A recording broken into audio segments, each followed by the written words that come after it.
Bueno, buenas tardes. Nos encontramos en el marco del Foro de Encuentro con el Arte 2020, como en otras oportunidades, en un conversatorio que en este caso versa sobre las entidades vinculadas con las artes plásticas y tenemos como integrantes de esta mesa a la profesora Graciela Limardo, que fue directora del Museo Sibori con una extensa carrera en ese museo, a José Luis Zaffer, director del Museo de Dibujo y Grabado Artemio Alicio de Entre Ríos, a Rodolfo Sala, secretario de Cultura y director del Museo de Bellas Artes de Lincoln, de la provincia de Buenos Aires, y a Eduardo Guevara, exdirector del Museo Municipal de Bellas Artes Juan Sánchez de General Roca, Río Negro. La idea es que podamos entre todos escucharnos y escuchar sobre todo la experiencia que ellos tienen en su gestión y con algunas preguntas y poder enriquecernos y pensar la cuestión de los museos y de estas instituciones fundamentales que manejan patrimonio e ideas y que queremos poner hoy en palabra de ellos para ver cómo se pueden mejorar. Al que quiera comenzar, habría una primera pregunta que, con la que queríamos abrir esta charla, que dice si hay una preocupación activa en relación a los museos sobre la identidad nacional. ¿Qué reflexión les cabe a ustedes sobre esto? El que quiera comenzar, encantado. Eh, si te parece, los voy invitando directamente. Eduardo, Dale, desde dale vos.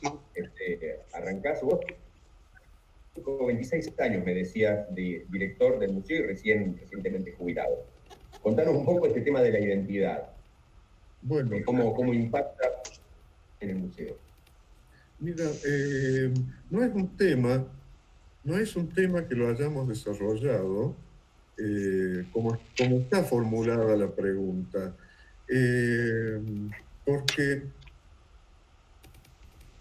en el mundo, digamos, de los museos y lo que estamos trabajando,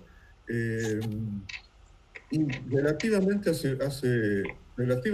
hace pocos años, yo empecé a pensar, digamos, no tanto en el proyecto de identidad nacional, sino que siguiendo la línea de otros museos, empecé a reflexionar sobre el tema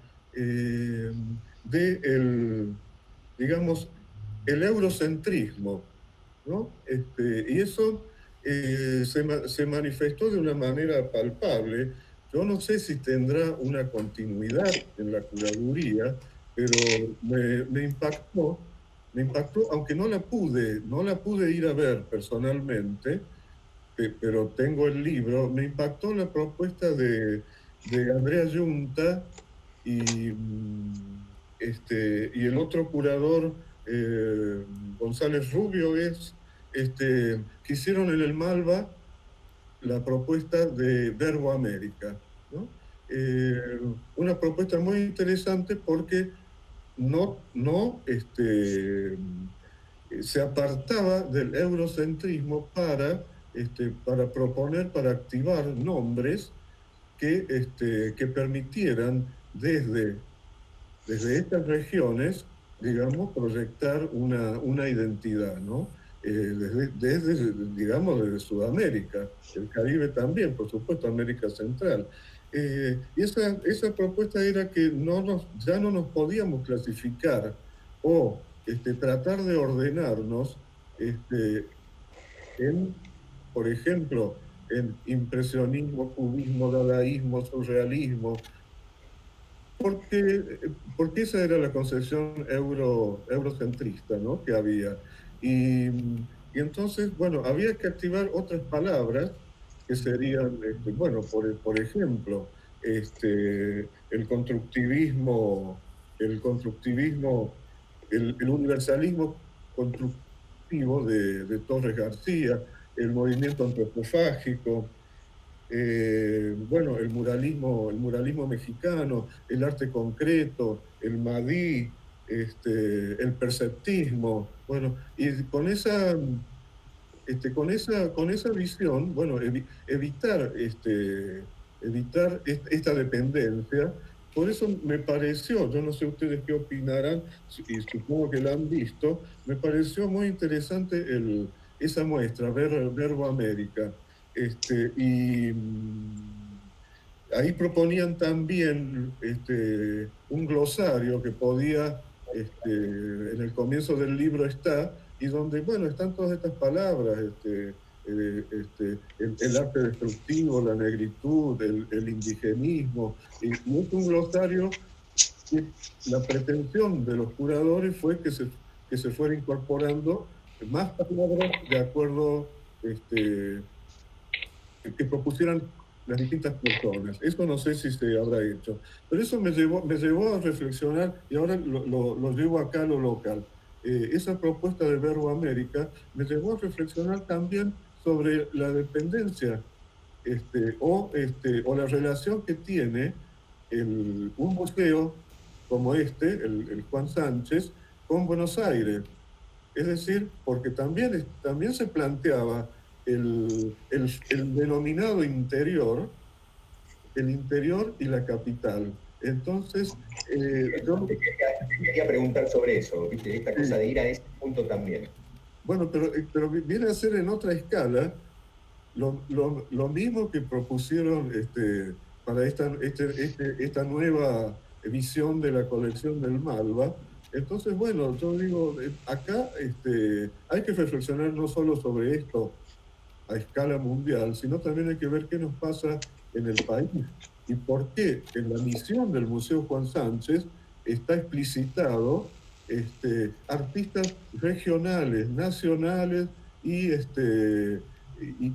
extranjeros que se pueden incorporar a la colección. Entonces yo digo, bueno, ¿acá qué pasa con esto de los artistas regionales y los nacionales? Los regionales son menos, es decir, si vamos a tomar como un calificativo, o es realmente,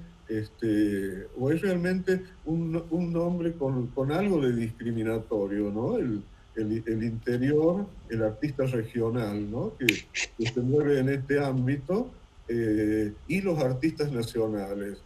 La colección nuestra, si tomamos esta concepción, sí tiene, lógicamente, los artistas nacionales, si les vamos a llamar así, porque está representado Noé, Leopoldo Torres Agüero, Eduardo Medici, Héctor Medici, Jacques Banaschi, que nació en Roca. Así que mi reflexión fue para ese lado, y después lo que yo traté de hacer, y la última muestra que yo, digamos, curé para despedirme del museo, tuvo, digamos, un núcleo muy importante que fue el núcleo patagónico, donde yo traté de juntar obras que no fueran meramente descriptivas del paisaje patagónico. Por ejemplo, tenemos de un muy buen artista de Chubut, de José Luis Tuñón, tenemos un objeto, una caja metálica con patas de trípode, que se llama el soñante, pero en realidad es un metegol para una persona.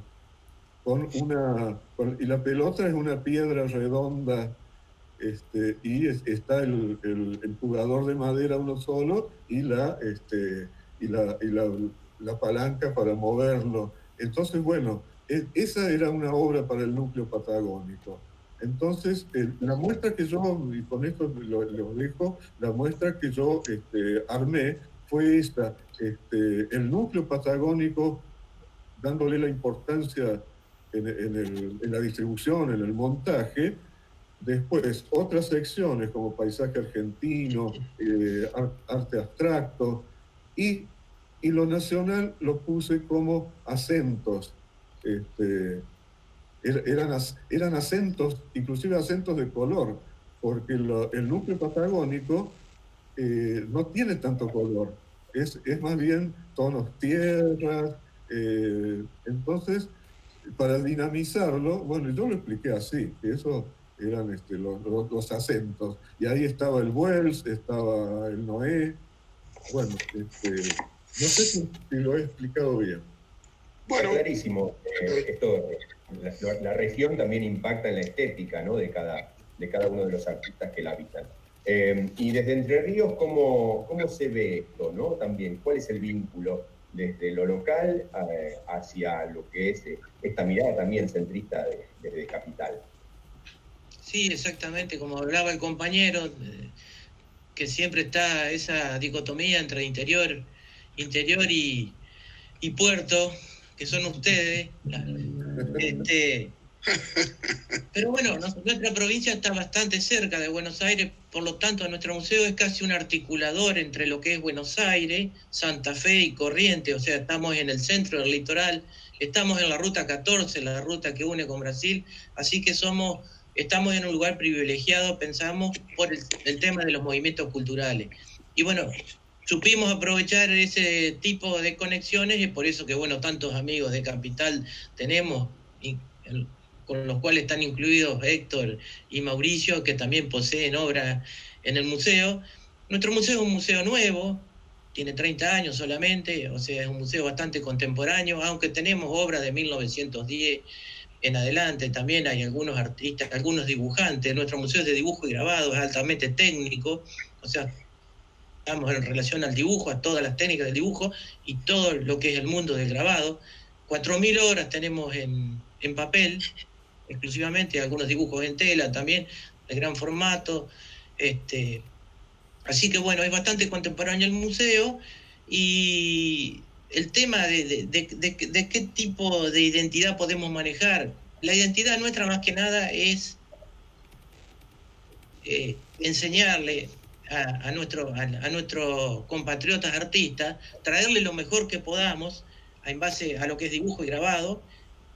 Todos los años tenemos un año dedicado al dibujo y un año dedicado al grabado, junto con un salón nacional que nosotros también armamos, que eso nos sirve de mucha conexión con todo el país. Gracias a eso hemos traído artistas de todas las provincias argentinas y eso es una cosa que enriquece mucho al artista provincial. Aunque estamos en una costa, nosotros estamos sobre la costa del río Uruguay, Paraná está a 300 kilómetros, por ahí también la misma dicotomía que tiene el interior con el puerto la tenemos nosotros con Paraná, que es la capital de Entre Ríos, en la cual existe un museo de bellas artes importante, pero bueno, no tiene la colección de dibujo y de gráfica que tenemos nosotros. Entonces hemos desarrollado en base al trabajo y a mostrar lo mejor que se pueda, tratar de educar más que nada a los artistas y al público en general a través de la colección y bueno, y de todo el desarrollo que hacemos de los salones. Ahora hemos incorporado el mini print internacional de Entre Ríos, que un entrerriano hace 4 años lo había organizado en forma privada, Luis Burban, y bueno, nos pasó la punta a nosotros y bueno, estamos recibiendo obras de todo el mundo a pesar de la pandemia. Pero bueno, en menor cantidad, pero bueno, hemos recibido obras. Y eso también es una buena conexión a nivel internacional, más que nada con los artistas de la gráfica. Bueno, José Luis, es el único museo de dibujo, ¿no?, que existe en el país, específicamente de dibujo grabado. Yo hasta ahora es, bueno, excepto el de Capital, el de grabado. Es de grabado, pero no es de dibujo.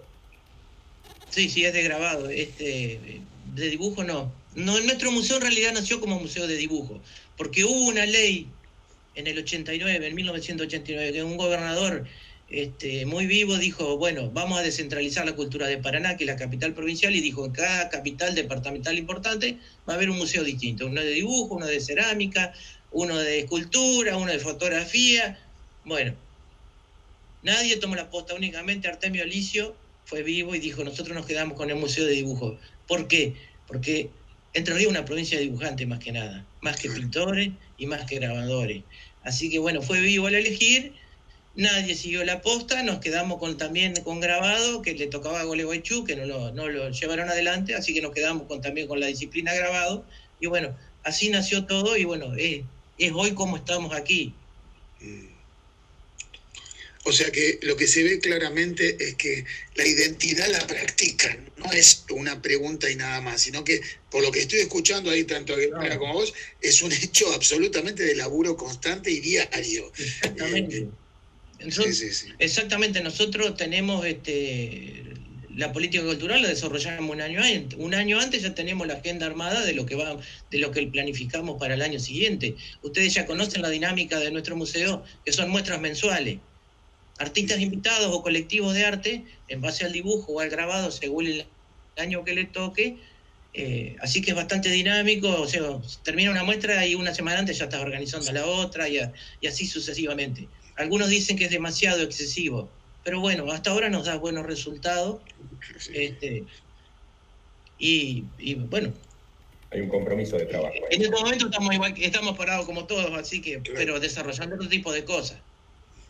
Yo quería, antes de tirarle el guante a Graciela Limardo, que es de Capital, que ahí, bueno, quiero ver un poco la respuesta desde ese otro lugar, ¿no? Pero me quería referir a Rodolfo Salas, que también está próximo a Buenos Aires y, sin embargo, en una localidad que tiene varias localidades alrededor más pequeñitas y hace una interrelación entre esas localidades y su ciudad, ¿no? ¿Cómo ves todo este panorama vos, que venimos hablando de la identidad desde tu lugar? Bueno, primero que nada, los saludos a todos y a todas, ¿sí? Y aclararles un poco que yo no soy secretario de Cultura, sino soy director general de museos, ¿sí? Del partido de Lincoln, en el cual una de las tipologías de museos que tengo a cargo es el de Bellas Artes, lo cual también de dejar abierto otra pregunta, este concepto que retomó un poco en el principio el compañero anterior, que esta mirada europeizante, ¿sí? El concepto de las bellas artes, ¿sí? Que es un concepto un poco antiguo para mi gusto, sino el Museo de Artes, ¿no? Que es esto de las bellas artes. Por un lado, nosotros trabajamos constantemente en la construcción desde la identidad. Nosotros habitamos un espacio o un distrito en el cual es uno de los distritos quizás más grande, es el segundo más grande en la provincia de Buenos Aires. Y en esto de la construcción estaba pensando, ¿no? Y haciendo como memoria un poco en esto de la construcción de la identidad nacional específicamente, ¿no? De cuando se empieza a construir este concepto, y allá por la generación de los 80, y donde hubo todo un proceso de blanquización, ¿no? De la construcción de la identidad nacional. Nuestro museo, por cierto, lo laburamos y lo trabajamos y todo, quizás todo lo contrario. Tenemos un patrimonio enorme. Se funda el museo en el cual dirijo, se funda en función de los famosos salones y colecciones del Museo Provincial de Bellas Artes. Durante muchos años estuvo esto tirado en un lugar literal, ¿sí? Hasta que se rescata a partir del año 2006, porque fue un museo itinerante con obras súper interesantes, desde Paternostro, desde Quinquela Martín, bueno, diferentes, obviamente que también tenemos un cero, pero es un poco generar esa mirada, y recién cuando lo escuchaba al director de Entre Ríos, de hablar de esto del Museo Grabado, nosotros hemos llegado a tener con una dinámica muy activa, ¿sí? Más de 24 muestras en el año, ¿sí? Por la cantidad y por el afluente de artistas que nosotros teníamos y que nos parecía súper interesante, y cómo podían convivir, si bien nuestra mirada es una mirada un tanto contemporánea, pero es una mirada que nos lleva a apelar constantemente a la reflexión y a entender que quizás lo visual, ¿sí? Existe como un modo de comunicación, y nosotros generamos diferentes actividades todo el tiempo que acompañan, ¿sí? O estos famosos acentos a la obra de un determinado artista. Sentimos también esta dicotomía que existe en lo que es la ciudad capital, ¿sí? Y los pueblos del interior, pero no nos quedamos solamente en eso. Creo que en la construcción de la identidad, hoy más que nunca tenemos que hablar de que la identidad se construye socialmente. Trabajamos fundamentalmente sobre eso, sobre la construcción. Trabajamos de manera conjunta con el resto de las 11 localidades dentro de lo que son el partido de Lincoln, lo hacemos itinerante y que todos tengan y aplicamos estas políticas que son absolutamente federales, o por lo menos lo intentamos. Lo mismo que sucede, o que lo que nos sucede a nosotros desde el interior, con la ciudad cabecera, hay un dicho muy común que dice: Dios atiende en Buenos Aires, siempre, ¿sí? Bueno, para la gente del interior siempre Dios va atendiendo en los lugares más poblados. Y acá nosotros queremos hacer como esta mirada un poco más, más interna, ¿sí? Como poder vislumbrar, ¿sí? Y no quedarnos solamente en la crítica o en la queja, es decir, bueno, todas estas cosas que tenemos para rever y cómo nosotros podemos modificar esa mirada y que realmente, ¿sí?, sea abarcativa y que todos puedan tener acceso a todo lo contrario. Nosotros por ahí destinamos específicamente a los artistas locales una determinada época del año, ¿sí? Intentamos no mostrar siempre lo mismo, pero sí tenemos una gran llegada y un gran afluente de artistas de Buenos Aires y artistas de diferentes partes del mundo, que eso nos parece también sumamente interesante. Hicimos como un sentido como muy inverso a todo lo que veníamos acarreando desde otro lugar. Y por cierto, creo que por ahí Mauricio, ustedes me avisan si por ahí yo me extiendo demasiado. Dale, va bien, va bien. Dale.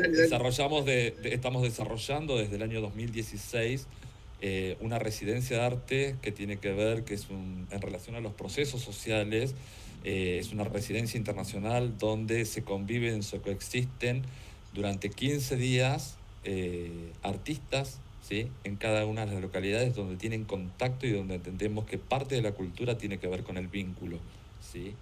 Hoy por hoy, y que no queda solamente, o nos escapamos o nos corremos un poquito de este saber sabio, ¿no? De que el arte es para entendido y que solamente esta estructura un poco académica que quizás veníamos teniendo desde hace un tiempo atrás, y por ahí lo digo desde mi lugar de formación, ¿no? Mi formación específicamente en el área cultural, y hago aclaración porque también tengo varias, como soy como un poco polifacético, tiene que ver con la historia del arte y con la museología, y me encanta pensar cómo se vincula el arte y el arte con lo social, y que no esté solamente vinculado a determinadas acciones, como puede ser el muralismo, ¿no? A lo que me refiero como específicamente, que era como conocido como arte un poco más popular, un arte más social. Nosotros entendemos que todo arte o todo mecanismo, todo proceso visual, ¿sí?, están comunicando constantemente, y entendemos que el arte sirve como una herramienta más para establecer denuncias, para poner o vislumbrar lo mejor y lo peor de cada uno, y que llevar siempre a un espacio de reflexión, y desde ese lugar es donde apuntamos nuestra mirada en la concepción de... Bien, bien, la verdad que interesante, ¿no?, la propuesta. Y ahora, Graciela, desde tu lugar, ¿no?, desde este lugar que decía en algún momento también los compañeros, desde la cabeza del Goliat, ¿qué pasa desde Buenos Aires? ¿Cómo se ve desde Buenos Aires esto? Bueno, buenas noches a todos, ¿sí? En primer lugar, me parece, digamos, como urgente, como señalaba, creo que Eduardo, ¿sí?, o Rodolfo de Roca. Rodolfo, ¿sos de Roca? Bueno, está muteado. Eduardo de Roca. Eduardo de Roca, sí. Y Rodolfo es sumamente necesario desandar, ¿sí?, desarmar esas categorías por las que analizábamos el arte argentino, que corresponden a la historia del arte europeo y no a la nuestra, ¿sí? Pero que tener cuidado de no volver a poner otras categorías, ¿sí?, como decía Walter Benjamin, a su vez un registro de una barbarie, ¿no? Entonces, no volver a poner categorías que dejen afuera a otros artistas. En relación a la identidad nacional, que justamente sería como un concepto bastante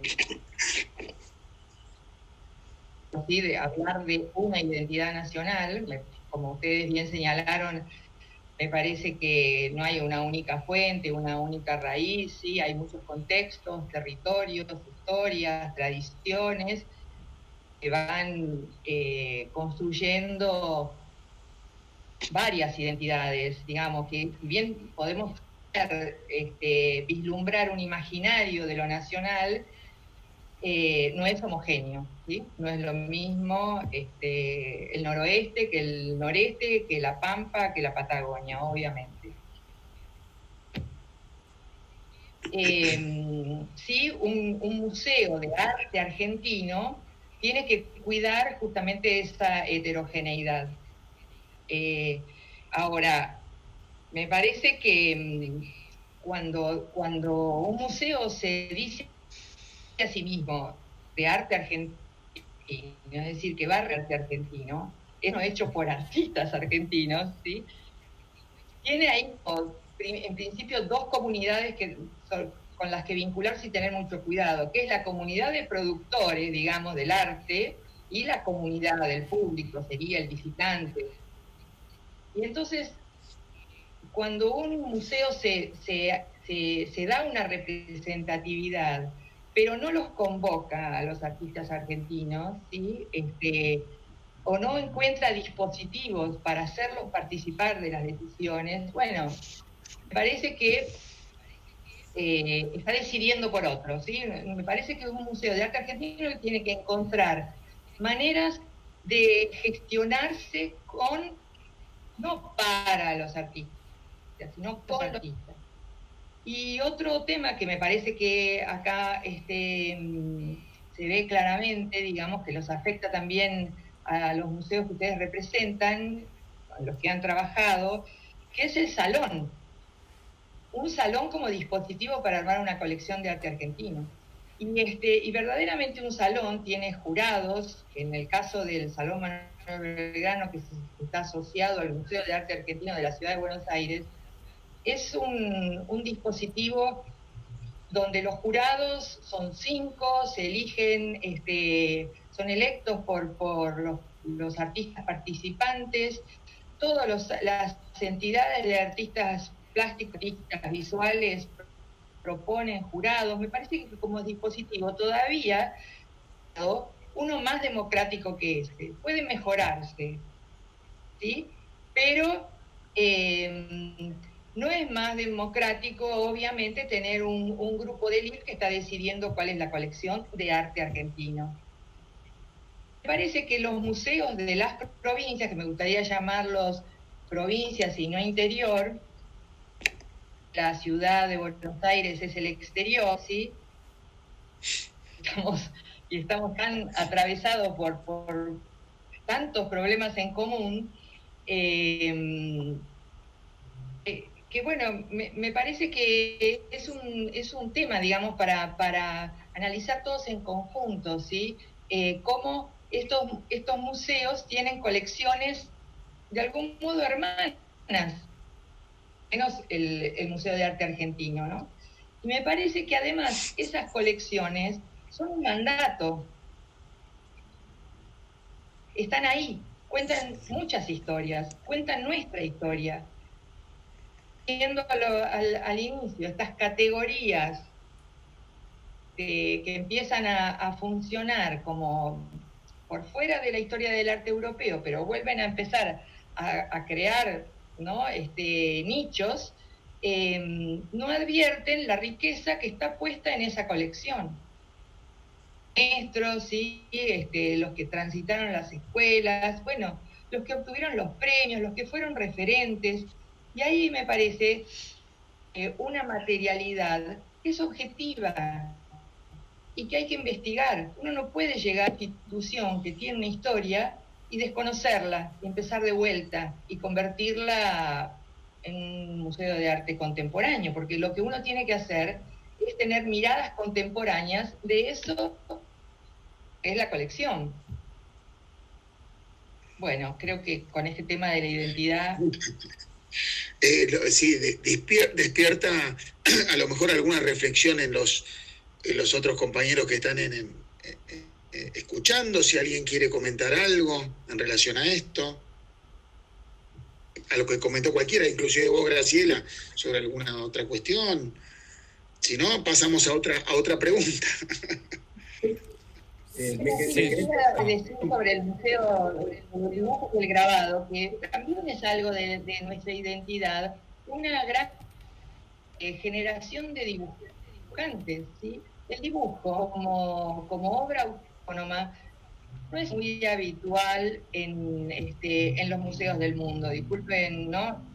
Creo que no es que los conozca todos, pero conozco muchos, y el dibujo de esta forma, digamos, de cómo se da en la Argentina, es muy peculiar y propio. Es verdad. Me quedé pensando en lo que decías recién, Graciela, y en esta relación del productor de arte, el museo, este vínculo en el que tienen que trabajar en conjunto, pensando también en la función del museo, estableciendo esos vínculos también con la gente, con el público, ¿no? Frente a un lenguaje que muchas veces se muestra como hermético hacia la sociedad. Entonces, ¿cómo vinculamos esto? ¿Cómo abrimos los museos? ¿Cómo integramos al destinatario de la producción plástica y artística, que es el público? Una pregunta que va a ser para todos esto, creo, ¿no? Porque desde las realidades que cada uno de ustedes... Perdón, Mauro. Yo creo que ahí en la pregunta habría que diferenciar. Creo que Graciela apuntó más al trabajo con los artistas para el público, porque el público... Y ahí hay un texto muy interesante de Didi Huberman sobre la maquinaria de guerra que produce el artista por un lado, el Estado por otro. O sea, de qué manera se pueden aunar. Ya es una tarea difícil, ¿no? Pero yo creo que vos debes apuntar también a la construcción, no en público en general como un espectáculo y nada más, sino a la relación con los artistas para la construcción y sobre todo en estos museos que tienen patrimonio, o sea, que tienen algo que contar y que investigar, ¿no? Sí, seguro. Sí, son dos comunidades distintas, ¿no? La de los artistas argentinos que un museo de arte argentino supone representar, y que bueno, que no necesariamente es artista, pero que es el visitante, es el público, también es una comunidad que tiene que ejercer un derecho, y creo que ahí ya podríamos empezar a hablar de los programas educativos, los programas para el... ¿no? Sí. A eso iba la segunda pregunta, si no se quiere comentar algo, José Luis. ¿Querés decir algo? No, como decía la compañera, nosotros somos a nivel de personal un museo muy chico. En estos momentos solamente soy yo solo, así que con eso les cuento todo. O sea, no hablemos de problemas de presupuesto, nada por el estilo. Ahí va a venir otra pregunta que tiene que ver con eso. Espera, dame un segundo. La segunda idea tenía que ver también con los proyectos educativos que los museos... digamos que los museos deben tener en sus extensiones culturales y todo, en ese acercamiento al público que nos dejó ahí abierto todas estas preguntas, ¿no? Que si existen proyectos educativos que trasciendan la mera diversión hoy día y el espectáculo, que qué piensan sobre el estado de la situación actual, si tiene cierta autonomía, cómo se deciden los proyectos educativos, si los hay, no sé, Eduardo, si querés empezar vos Bueno, también como decía Graciela, yo voy a diferenciar en esto de los proyectos educativos. Quería diferenciar porque no referirme al público en un primer momento, no referirme al público, sino me voy a referir a los artistas, a la profesionalización de los artistas y a nuestro accionar, digamos, educativo para los artistas patagónicos. Yo desde que llegué a la dirección del museo, traté de que el museo no fuera local de General Roca ni de Río Negro. En ese momento era el único museo de bellas artes de la Patagonia. Entre paréntesis, lo que decía Rodolfo, habría que formar una comisión para modificar la misión, si es que ya no es operativo el término de las bellas artes, con el cual coincido con Rodolfo, pero la misión no la puede modificar el director del museo, sino una comisión. Bueno, volviendo a lo que les mencioné recién, el tema educativo, yo me encontré aquí aquí en General Roca, vino Meco Castilla, Américo. Yo me encontré con él, estaba invitado al Instituto de Arte, estuvimos hablando largamente, y él me decía que poca representatividad que tienen los artistas patagónicos, por ejemplo, en los salones que mencionaba Graciela, y digamos, por decirlo así, quizás entre comillas, que digamos que no, cierta pobreza en la expresión plástica, que no podía competir con los artistas de otras regiones, la región centro, Córdoba, Santa Fe, bueno, parte de Buenos Aires. Entonces, bueno, tuvimos esas conversaciones, yo me fui después a la Fundación Antorchas, y justamente le pedí a Meco que cómo podíamos hacer para que vinieran los encuentros de análisis y producción de obras al museo. Entonces dijo que sí, que era posible. Justamente por eso, para solucionar, no sé si lo dije claramente, esa diferencia de nivel que tenían los artistas patagónicos cuando se presentaban en otros lugares. Bueno, el único rionegrino Gran Premio de Honor es René Morón, del cual no tenemos obra. Bueno, entonces gestioné los encuentros y bueno, y después se va a unir con otra cosa que nos va a preguntar Héctor, la pobreza de nuestro edificio. Yo dije cuando estuve ahí con una silla, una máquina de escribir y un teléfono interno, al cual tenía que pasarle una lista a la operadora cuando quería hablar a larga distancia. Entonces, bueno, la pobreza del edificio daba para pensar otra cosa. Es decir, había que crear un edificio del pensamiento. Empecé con antorchas. Nos mandaron los encuentros y Meco me dice, bueno, vamos a mandar, dice, a ver, un viejo y un joven. Bueno, dice Luis Wells y Jorge Macchi. Bueno, le digo, sí, yo estoy dispuesto. Y bueno, y dos críticos o dos críticas de arte, que fueron María José Herrera y Laura Vázquez. Bueno, así que empezamos con el tema de los encuentros. Logré que el reglamento se modificara porque tenía un límite de edad, y yo le dije, Meco, en la Patagonia una artista de 40 años a lo mejor es equiparable en su formación a uno de 25 de la zona centro, por el acceso, digamos, a los medios y a las escuelas de arte. Bueno, aceptaron la modificación, así que tuvimos artistas de más de 40 y de más de 40, y fue muy importante, y el modelo ese, desaparecida la Fundación Antorcha, se siguió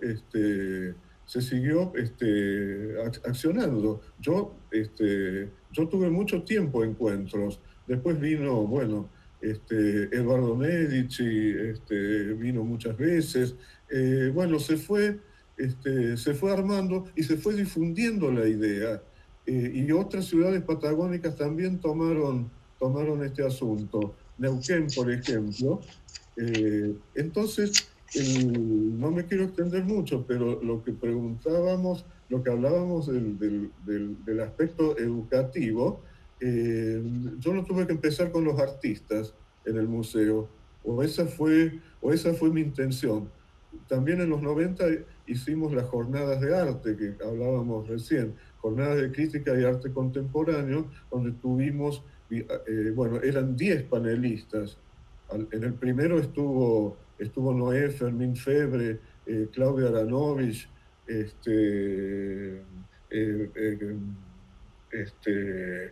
Fabiana Barreda, y no me salen ahora otro crítico de arte en ese momento muy joven. Nelly Perazo vino también. Bueno, entonces vinieron, tuvimos público y artistas de toda la Patagonia, porque yo me dije, tanto al empezar a dar clase en el Instituto de Arte como al llegar al museo, si no pueden viajar, si no pueden ir, si no pueden estudiar en otro lado, hay que traerlo acá. Así que pese a la pobreza del edificio, pues yo no tenía ningún personal técnico, esa también es otra pregunta que va a hacer Héctor luego, no tenía ningún personal, tenía una persona, digamos, una persona para esas que hay en todos los museos que saben hacer de todo, desde arreglar la electricidad hasta un poco de carpintería. Bueno, una persona muy práctica para el montaje, que no la tuve inmediatamente, sino después. Y después había dos personas, o dos señoras para otro tipo de labores de maestranza, de todo eso. Así que yo estaba con la máquina de escribir.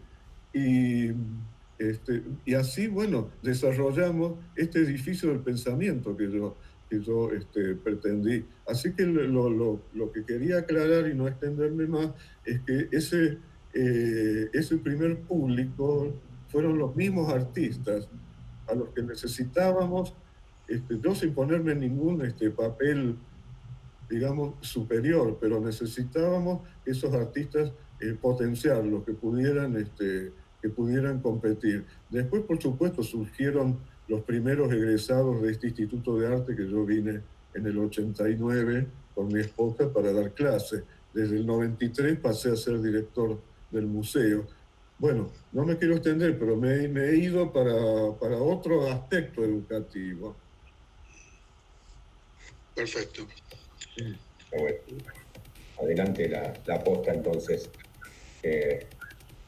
Continuábamos con José Luis. Sí,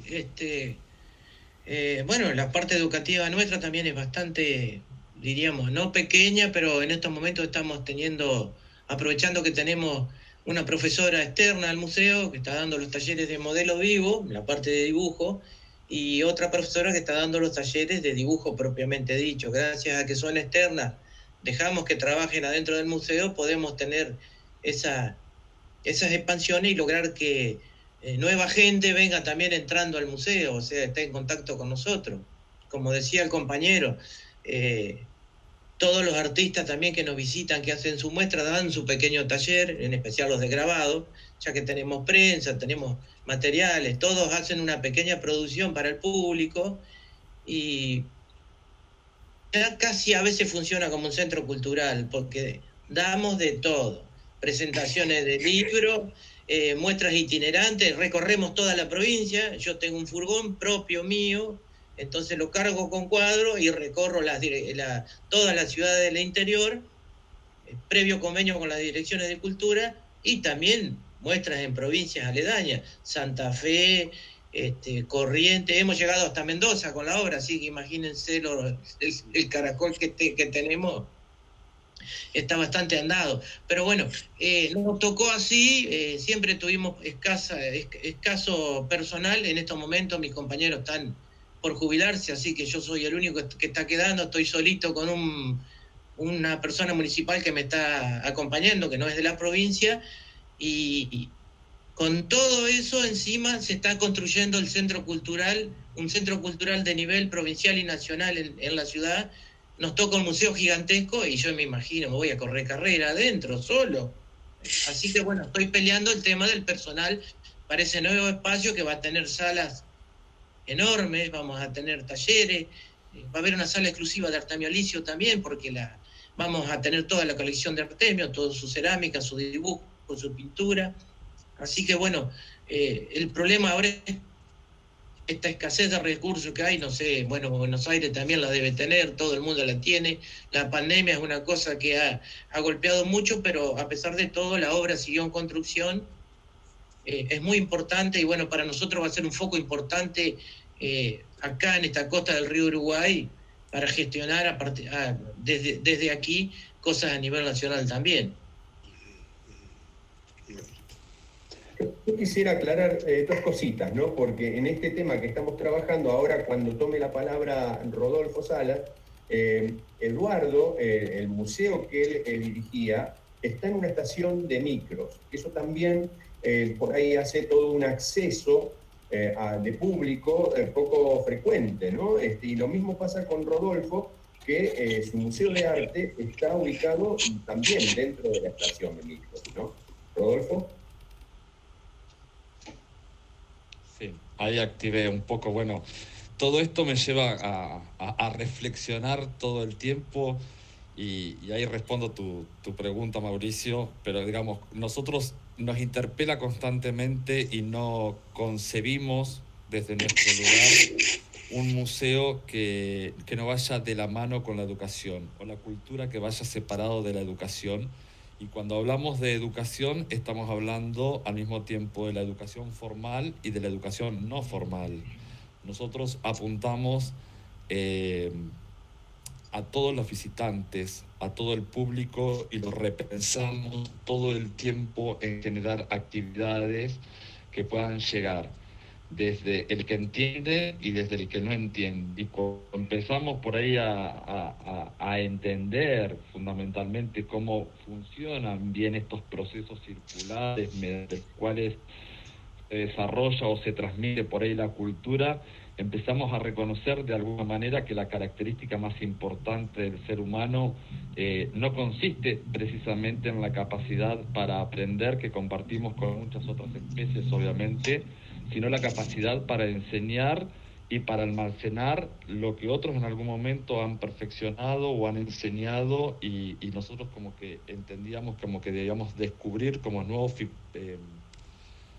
medios, quizás prefigurativos, esto fundamentalmente vinculado a lo que es a la educación y a lo pedagógico, de la enseñanza y el aprendizaje, que nos mantengan abiertos hacia un futuro posible, ¿no? Y de alguna manera intentamos interpretar o realizar una interpretación y una producción de discursos alternativos desde las comunidades y que nos puedan intervenir con nuevos sentidos dentro de la cultura en la producción, tanto sea simbólica, ¿sí?, de las industrias culturales a nivel general. Y ahí sí voy específicamente, cuando creamos este museo, primero aclarar esto y que creo que ahí va a salir algo que va a ser sumamente visible, que es lo que tiene que ver con los museos públicos, o sea, con lo público y lo privado, ¿sí? El museo que nosotros estamos hablando, que es el MUBAL, es un museo municipal, y donde en algún punto desde la terminal de micros ya estamos armando como un proyecto de terminal cultural y que muchas veces los museos se terminan transformando en espacios polifónicos, ¿sí? O centros culturales como podríamos llamarlos, pero que me parece que esto genera determinados atractivos y el lugar donde nosotros estamos era lo que era antiguamente el ex bar de la terminal y nos pareció súper interesante en el desarrollo de nuestro proyecto es encontrar eso y en algún momento cómo captar estas audiencias o estos públicos factibles desde el lugar, desde la espera, ¿sí?, desde el lugar, desde el confort, desde lo que escucha, de brindarle la posibilidad. Nosotros el año pasado también creamos, digamos, una biblioteca especializada en arte, lo cual tenemos como un catálogo de los artistas que fueron pasando y que pueden ir vinculándose, desde qué lugar nosotros hacíamos los talleres de aprendizaje. Y bueno, por cierto, en esta época que tiene que ver específicamente con la pandemia, como que nos llevó a repensar. En la primera instancia podría separarla como en varias etapas, ¿no? en la primera instancia es qué es lo que va a pasar. Hoy yo ya me estoy cuestionando otras cosas, ¿sí? Es qué va a pasar el día que pase la pandemia. Yo creo que esto ya nos transformó definitivamente a todos y cuál es el rol del museo que va a existir y cuáles van a ser las estrategias o herramientas que nosotros vamos a tener que apelar en cuanto hablaba en esto, la interpretación para poder convocar a esos asiduos visitantes a un museo y en una primera instancia lo pensamos, no sé, desde generar videos contando parte de la obra de las personas que ya habían pasado por nuestros museos, en la incorporación de adultos mayores que tenemos como gente que trabaja con nosotros, que es Alberto Brizotti, que está teniendo alrededor de unos 79, 80 años y donde realiza talleres de grabado, talleres de cerámica, talleres de dibujo, talleres de encáustica, talleres porque tiene una gran vitalidad y en el rescatar, en esta transmisión genuina del conocimiento, pero no quizás a veces desde lo académico, que es un poco lo que luchamos o tenemos que mediar algunas veces con Alberto, porque se nos enoja con los alumnos o con la gente que va, porque como que no lo toman en serio, sino también como un espacio de recreación, como un espacio de diversión, ¿sí? También creo que esta vinculación con lo educativo está específicamente consolidado en que todo el tiempo, de la misma manera que comunicamos, estamos educando, ¿sí? Y ese es el lugar donde nosotros le empezamos a dar como ese giro o ese cuarto de vuelta. No concebimos ninguna muestra desde los conversatorios que hacemos a llegada con el artista que no tenga esa mirada educativa. Porque, por cierto, los museos del interior de la provincia, en este caso, tienen un público que es muy, muy visible, que tienen que ver con las escuelas muchas veces, ¿sí? Y que se realiza, y que yo no quiero creer que la educación tiene que ver solamente con el ámbito educativo, digamos, desde lo formal, ¿no? Inicial, primaria, secundaria y terciario universitario, ¿sí? Sino coexistimos y convivimos todo el tiempo con diferentes personas. Y justo enfrente de la terminal tenemos un centro de día para adultos mayores que desde hace 2 años venimos trabajando con ellos y es un placer enorme, ¿sí? Trabajar y no lo tomamos como una cuestión casi educativa, sino como un lugar y un espacio de compartir. Creo que el aprendizaje y la educación tiene que ver fundamentalmente con lo vincular y cómo nosotros compartimos los conocimientos o las cuestiones que uno tiene, hablando en términos específicamente de conocimientos. Y nos encanta pensarlo desde ese lugar. Bueno, nada más que eso. Por ahí se me ocurren mucho más cosas a medida que vamos hablando, pero quería hacer como un cierre como general. Va a ir saliendo. Graciela. Bueno, sí, como ustedes señalan, lo educativo trasciende o excede, digamos, la formalidad de los vínculos escolares, ¿sí? Si bien no hay por qué replicar en el museo el formato escolar, más bien diría yo de tratar de superarlo, ¿no? Identificar demandas, hay un público cautivo, generalmente las instituciones escolares demandan algo del museo, pero hay públicos potenciales y entonces hay que tratar de tener ofertas para esos públicos potenciales, ¿sí? Ahora, en relación a las falencias, a la inexistencia, digamos, de educadores en un museo, esto es gravísimo, ¿sí? Porque los educadores son la cara del museo, digamos. El museo finalmente encarna en personas que atienden, se vinculan con otras personas. Entonces, ese desconocimiento que hay en las autoridades superiores o no existe como demanda en la comunidad, digamos, y entonces no se refleja en acciones, ¿sí? Dentro de una institución museal, es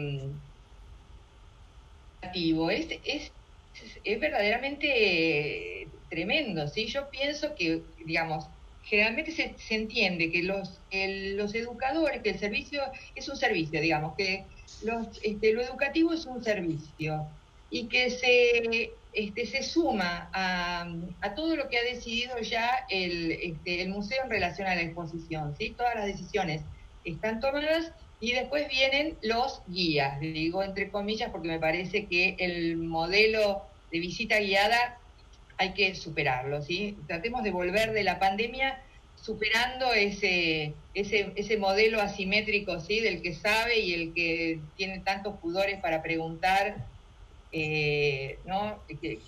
Un visitante que no participarse, digamos, que es texto dependiente o dependiente de lo que dice el guía, que yo quiero llamarlo educador, ¿no? En este contexto de pandemia, los educadores de los museos de América, ¿sí? Fueron los primeros que les rescindieron los contratos. Fueron los primeros que se quedaron sin trabajo. Cuando en realidad todos los desarrollos que empezaron a sumar online, la participación de educadores, ¿sí? No de comunicadores o de diseñadores gráficos o diseñadores publicitarios, sino eran contenidos que tenían que estar expresados de manera en la que entiende un educador, porque también hay que superar el usuario que tiene todo el desarrollo online, ¿sí? Tiene que haber del otro lado sujetos que te interpelan como en un nexo, digamos, una relación de enseñanza-aprendizaje, ¿sí? Hay un otro ahí que tiene su propia historia y un deseo de participar, de preguntar y otra vez de ejercer un derecho, ¿no? Y entonces me parece a mí que tiene que haber educadores, que tienen que ser personal estable, dar programas, madurarlos en el tiempo, ¿sí? Pensar en estrategias que uno las va modificando a medida que va identificando demandas del otro lado, porque esto también es una construcción colectiva. Bueno, y me parece que no se puede desconocer la importancia radical que tiene una extensión educativa en un museo. Como que no es museo si no lo tiene, ¿sí? Bueno, muy interesante los planteos. ¿Vos querés decir algo, Mauro, en relación? No, seguí avanzando. Bueno, no, quería avanzar porque estaba pensando en dos preguntas la pregunta que sigue y la posterior, me parece que se pueden resumir en una sola, que dice, por ejemplo, ¿cómo ven la relación de los museos y su gestión en las políticas culturales? Y la siguiente es, ¿cuáles son los principales problemas que encontraron en su gestión? Creo que se puede hacer una síntesis de las dos preguntas, no sé ¿qué les parece? Todo lo que se viene hablando, la verdad que me dispara un montón de preguntas y de cosas como para repreguntar y para seguir avanzando, ¿no? Pero en esto que vos estás diciendo, Héctor, al final, es algo que venimos por ahí comentando hace rato desde el foro, y es la ausencia de políticas culturales desde esa idea de Estado, de nación, ¿no? A ver cuál es su opinión. No sé si querés arrancar esta vez vos, Graciela, y después vamos haciendo el circuito al revés. Dale.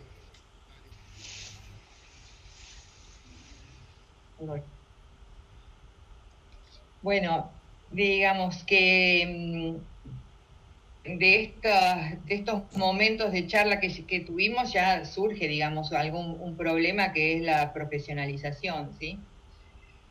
Yo también agregaría los concursos. Digo, los directores deberían estar concursados. Después me parece que los salones, me parece que las gestiones no entienden la importancia de los salones, digamos, y gastan fortunas en los salones y no le dan la envergadura que tiene, digamos, lo desaprovechan, todo lo contrario, ¿sí?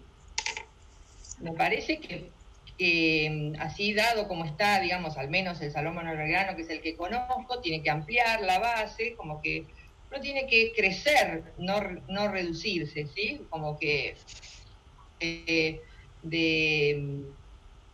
la representatividad de una colección, bueno, me parece que hay que ampliar.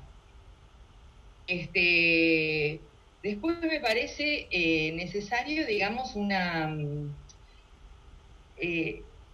generar redes de museos, porque muchos museos tienen los mismos problemas y que pueden atenderse, digamos, de una manera local a través de las gestiones, ¿sí?, de la jurisdicción que pertenecen, pero hay otros que pueden, una capacitación, incluso ahora que ya estamos todos tan habituados al Zoom, podría haber una capacitación para varios museos que comparten ese problema.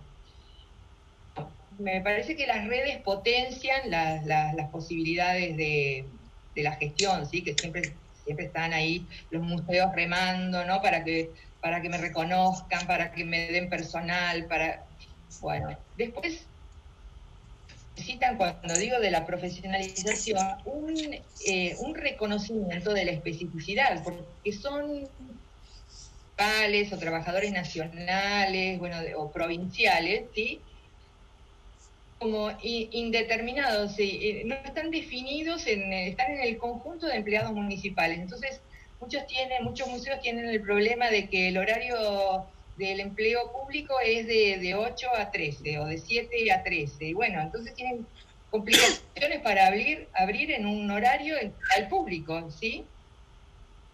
Bueno, no sé, en la ciudad de Buenos Aires, yo trabajé 33 años en el museo, y cuando me fui, recién apareció un escalafón específico, ¿sí? No específico, sino asimilado al de los técnicos de los teatros.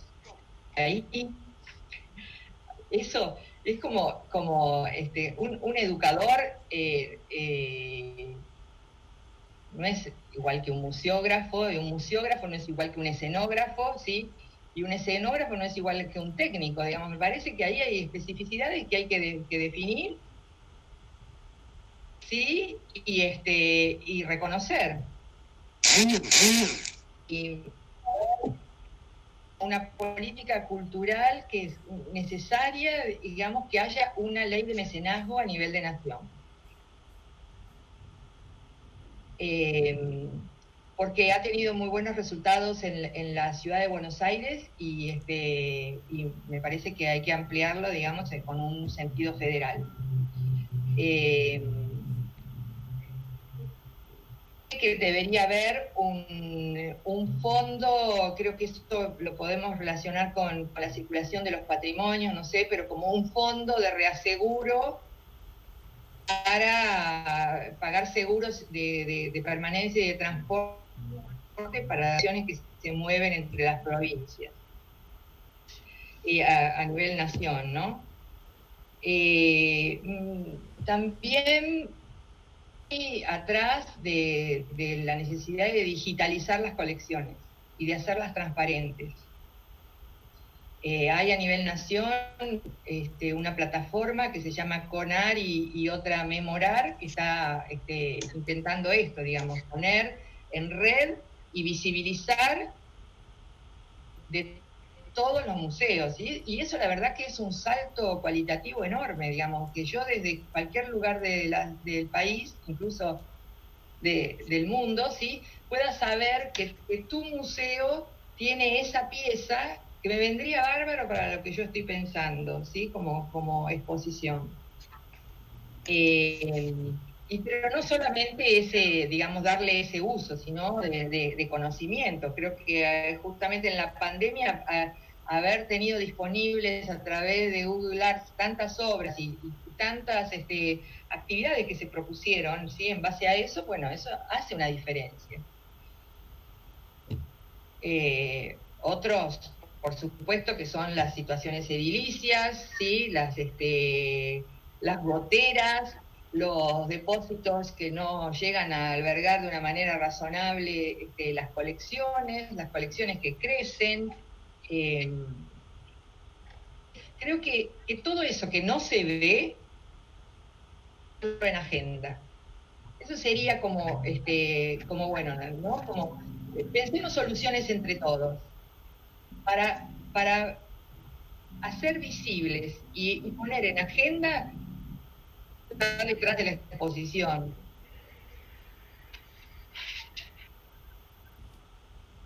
Buenísimo, Graciela. La verdad que esto para nosotros es muy importante porque no solamente para que los artistas conozcan las realidades de los museos, sino también para que aquellos que circulan por los museos, que son espectadores de los museos, también sepan de estas dificultades que todas las instituciones tienen, ¿no?, en el país.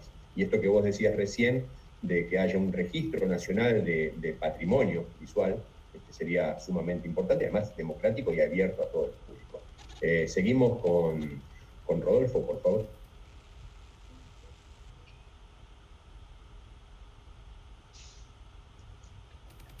Rodolfo, tomás la palabra para contarnos un poco esa realidad, sí. No había escuchado. Yo como que me siento, como muy desde el corazón, ¿sí? Yo me siento como muy diferente al resto de lo que venimos planteando todo. Primero y principal, porque todo lo que recién nombraba Graciela, en lo cual concuerdo en su mayoría, ¿sí? Solamente en lo único que no concuerdo es el rol del museógrafo y el museólogo. Pero esto es una apreciación personal y como para meter ahí una chicanita y hacerle un poquito más picante la charla. Fundamentalmente, la Dirección General de Museos dentro de lo que es el partido de Lincoln se crea en el año 2016 y fue ganada por concurso.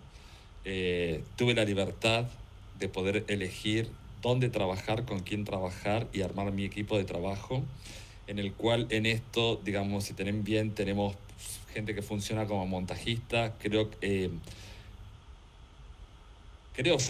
transversalidad de los lugares y que somos todos iguales. Y acá como directores, o Laurita Cayub, que es mi compañera y coordinadora de museos, pintamos, colgamos cuadros, obras, hacemos la curaduría, hacemos absolutamente todo y tenemos un equipo de trabajo, desde un equipo de diseño, desde cómo se comunica y dónde no se hace. Tenemos la suerte de que nos acompañan y que nos permiten generar, y ha cambiado un montón el espacio y el lugar. Lo cual casi no tendría de qué quejarme, porque entender que un gobierno municipal destine parte del presupuesto que está vinculado a cultura para un museo, ¿sí?, es como casi una utopía en este país, ¿no? Entonces podría decir que yo de alguna manera me siento como ajeno a las realidades. Eso no quiere decir que no las reconozca. Sí encuentro que a partir de las políticas públicas, o por lo menos qué cosas a mí, creo que generamos como ese vínculo, ¿sí?, de cuáles son las políticas públicas que nosotros debemos apuntar y apelar como trabajadores de la cultura, a entender que nosotros interpelamos constantemente con una comunidad, ¿sí?, sea cual fuera el nombre o de la manera que nosotros queramos decir, con una comunidad de artistas, con una comunidad de visitantes, con una comunidad educativa, con una comunidad en general.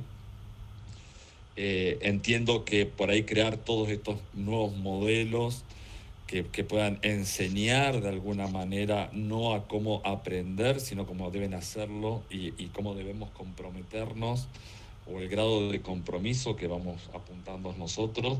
Y les cuento una infidencia, y esto es una realidad. Hoy por hoy, en épocas de pandemia, y ahí sí me voy a lo político, ¿sí? Específicamente no quiere decir que no nos atraviesa lo político de todos los lugares. Creo que la pandemia también nos movilizó desde ese lugar y dejaron a la cultura ¿sí? Porque me interesa hablar de la cultura y no de los museos específicamente, sino los museos como parte de la cultura, de un contexto cultural, generaron necesidades de urgencias, ¿sí? Y yo creo que lo que no lograron entender aún hoy todavía es que esto ya nos atravesó y que esto, el COVID va a pasar en algún momento o aprenderemos a relacionarnos con él, ¿sí? Pero que nos está atravesando desde la cultura y que desde el único lugar donde va a quedar es desde esto. Y también nos enseña y nos interpela también como museos, ¿sí? En algún punto ya había empezado a contar, ¿no? Este vínculo que generaba con los artistas y ahora lo estamos pensando desde otro lugar. Me quiero ir o nos queremos tirar un poco más en conocer al artista, que sabemos que muchas veces es un camino que se transita como muy solitariamente, pero ¿qué pasa en esta época donde tenemos tanta contaminación visual, ¿sí? Y estamos hablando fundamentalmente, específicamente desde lo visual, ¿no? ¿Qué le vamos a ofrecer cuando podamos abrir las puertas? Más allá de un protocolo, más allá de que eso tiene que ver, digamos, con también políticas culturales, ¿no? ¿Cómo se habilitan? ¿Qué le vamos a ofrecer? ¿Qué va a hacer esto que al visitante a mí me resulte atractivo para atraer y para que venga a ver una obra si yo la puedo ver específicamente por internet, ¿sí? O en esto de que tenemos un archivo digital, o sea, por eso digo, me siento como ajeno a muchas cosas y parece que estuviese viviendo como en otro mundo y no, vivo a 400 kilómetros de la provincia de Buenos Aires, de Capital Federal, perdón. Pero no puedo dejar de reconocer de que estas cosas sí existen, ¿no? Y nosotros, una de las estrategias que vamos a implementar tiene que ver empezar en recabar y en rescatar a la persona que hay detrás del artista y que cada uno se enuncie y se pronuncie como quiere y dejar de mostrar su obra para mostrar al artista. Y que esto sí es generar otro vínculo diferente. Porque yo creo que en esta pérdida, para mí es sumamente importante que el titán, cuando va al museo, pueda encontrarse en el frente o en el face-to-face frente a la obra, ¿sí? Más allá de si lo entendés o no lo entendés, si sabés o no sabés de qué se trata. Ahí se establece la verdadera empatía entre la obra y el visitante, lo que surge en ese lugar, ¿no? El artista es necesario, pero el artista tiene que ver con que aparece, y esto, bueno, por eso generamos estos conversatorios, por eso nos resulta sumamente interesante que el público tenga contacto con el artista, y en el relato que vengo escuchando hasta el momento y eso, siento como muy parecido las problemáticas de Buenos Aires con las del Museo de Río Negro, ¿no?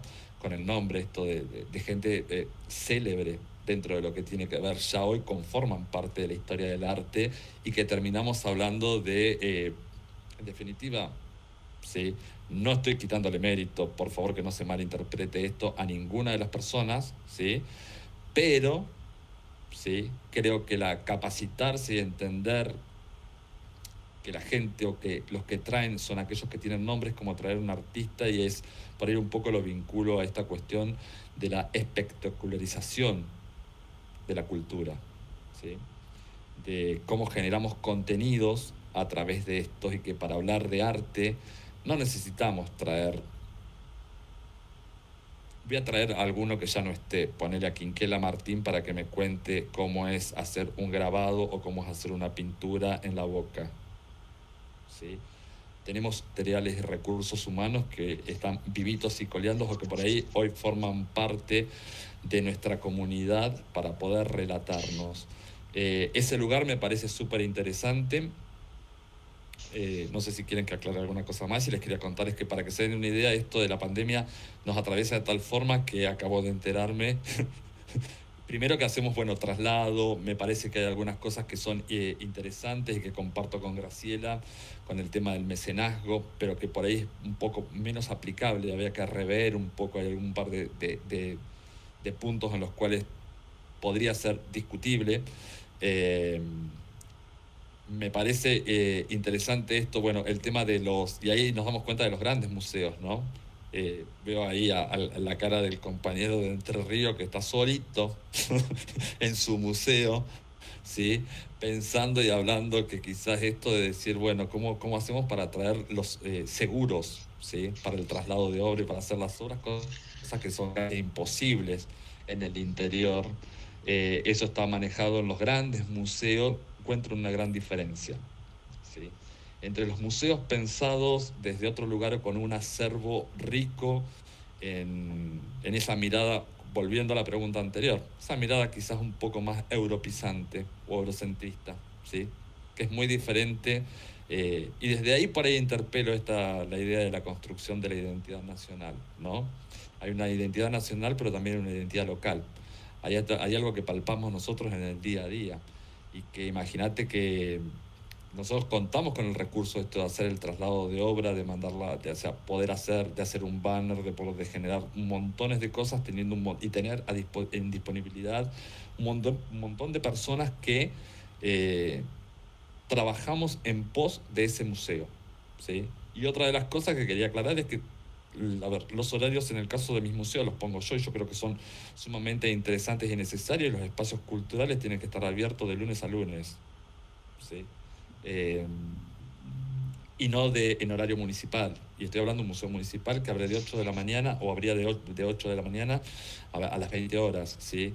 Es extensísimo, perdón, el horario en el cual lo estábamos haciendo, con un gran afluente de personas. Entonces hay como muchas cosas que me vienen a la memoria, y que podían ser sumamente debatibles, ¿sí? Pero ahí sí creo que existen grandes diferencias con los museos, con los grandes museos, o hablar del Malva, o al Mal de Mamba, o hablar del Museo Sívori, o hablar de esto con estos pequeños museos que sí funcionan en el interior de la provincia de Buenos Aires, en el interior del país, obviamente, no de la provincia de Buenos Aires solamente. No sé, por ahí acoto algo más. Sí, evidentemente no son las mismas realidades en todos lados, es cierto. Y bueno, la verdad que felicitaciones si tenés estos recursos. No todos tienen la autonomía presupuestaria y la disponibilidad de recursos. Y esto también es una realidad que la vemos en gran parte de nuestro territorio. José Luis, tu realidad creo que es bastante diferente. Mauricio, perdón, quiero aclarar una cosita, que también esto que podés decir, tener la suerte en algunas cosas nosotros tenemos ahora, y voy a hacer como una gran confesión, porque esto es de público conocimiento y me parece interesante. Nosotros tenemos para gastar de acá hasta fin de año, ¿sí? Y estoy hablando de políticas presupuestarias, estoy hablando de verdades, de cosas reales. El presupuesto de la cultura fue destinado mucho a lo que tiene que ver con el área de salud. Y sabés que también desde mi lugar a mí también me interpela el área de salud, ¿no? Y es pero un momento bueno, entender que... Sí, pero me parece ilógico. A mí me parece ilógico que tengamos para gastar. Sabemos que todos los presupuestarios en agosto se terminan. Se empiezan a pensar para los presupuestos próximos, de años venideros. Nosotros en este momento, para todo el área de cultura, ¿sí?, tenemos para gastar de acá a fin de año, ¿sí?, 28.500 pesos. Y esto es una realidad. ¿Sí? Me parece interesante y lo tiro, y eso es una bomba, ¿sí? Y sé al lugar en el cual me estoy exponiendo, pero quizás soy un poco así lanzado, que me parece también interesante. Yo creo que cuando uno no tiene dinero, ¿sí?, ahí empezamos a desarrollar las políticas, no solamente culturales, sino las políticas creativas. Porque la principal herramienta, que es el valor humano, sí lo tenemos. Entonces vos decís, con esa plata decís, yo no puedo pensar en un seguro de traslado de obra. No, es mínimo, no alcanza para nada. Pero por otro lado, hay museos que no tienen ni el presupuesto ni los recursos humanos. Los recursos no solamente son los materiales, y esto es una realidad que la ciudad de Buenos Aires la vive y la palpa día a día. Pero bueno, estamos tratando de dar una mirada federal y de también reconocer lo que pasa en cada uno de las regiones, ¿no? José Luis. Sí, quiero decir algo, aclarar algo, perdón, ¿sí? Que obviamente que los seguros, contratar seguros es un gasto que casi ningún museo puede realizar. Por eso hablaba de armar, de constituir un fondo, ¿sí?, que donde todos los museos puedan estar asegurados por ese fondo y no tener que ir a pagar las primas cada vez que moves la colección. Me parece bien también arreglarse con lo propio, ¿sí? Con lo propio, ser creativos. Y yo no estoy criticando a los museos de las provincias que no tienen personal y que tienen millones de dificultades. Justamente estoy diciendo que eso es un problema y que la verdad que los museos en red abrir los ojos de esas autoridades que tienen que firmar una partida y solucionarte un problema. Refería. Y cuando hablaba del museólogo, le digo que no se lo puede comparar con un escenógrafo, ¿sí? Porque el escenógrafo es el técnico de un teatro. Quiero decir, esto quizás es muy específico, pero el escalafón del museo de la Ciudad de Buenos Aires se equiparó con los técnicos de un teatro. Bueno, no, me parece que no. Toda esa vuelta, ¿no? Coincido plenamente con vos y la idea esta de interpelar es, metí una chicanita ahí por ahí para hacerlo un poco más, dijeron que seamos ágiles y que esté bueno y me imagino también del otro lado el que está escuchando, ¿no? Pero coincido plenamente con vos, Graciela, y por cierto opino exactamente igual. No había entendido lo de las primas y me parece sumamente interesante. Sí, bueno, para construir una mirada federal también es bueno ver todas estas cuestiones, ¿no? Si queremos construir realmente una mirada federal, tenemos que ver esta totalidad de las realidades que pasan en todo el país. Ahora sí, José Luis. A ver sí, primero decirle al compañero Rodolfo que bueno que le voy a pedir trabajo, porque realmente su situación... sí, pero lo que él decía del presupuesto que tenía, nosotros en ese sentido no tenemos problemas con el dinero. El problema es más que nada la burocracia para conseguir ese dinero. Ese es el tema. Somos un museo provincial que no estamos radicados en la capital de la provincia, o sea que estamos en una ciudad a 300 kilómetros de la capital, así que bueno, a los museos que están en la capital de la provincia, porque somos el único museo, excepto otro que es un museo de sitio, que está fuera de la capital. A los museos que están en la capital les cuesta burocráticamente conseguir el dinero, que sí está, porque nosotros tenemos un presupuesto de la Secretaría de Cultura que ya hay un porcentaje establecido, así que eso no hay tanto problema. No tenemos presupuestos nuestros de los museos, dependemos de la Secretaría de Cultura, la burocracia es bastante grande. No tenemos problemas para conseguir cosas, los gastos de las muestras se pagan, se invita al artista, se le paga el hotel, o sea, en ese sentido no habría tanto inconveniente. Lo que sí tenemos inconveniente con el tema personal. Y a nivel de políticas culturales, la Secretaría nunca jamás nos bajó línea de nada. Somos una provincia que siempre estuvo gobernada casi enteramente por el peronismo, muy democrático, o sea, la política cultural la pone cada institución. La Secretaría de Cultura tiene a su cargo casi 22 instituciones entre museos, bibliotecas, editoriales, y cada uno gestiona su política cultural como la quiere.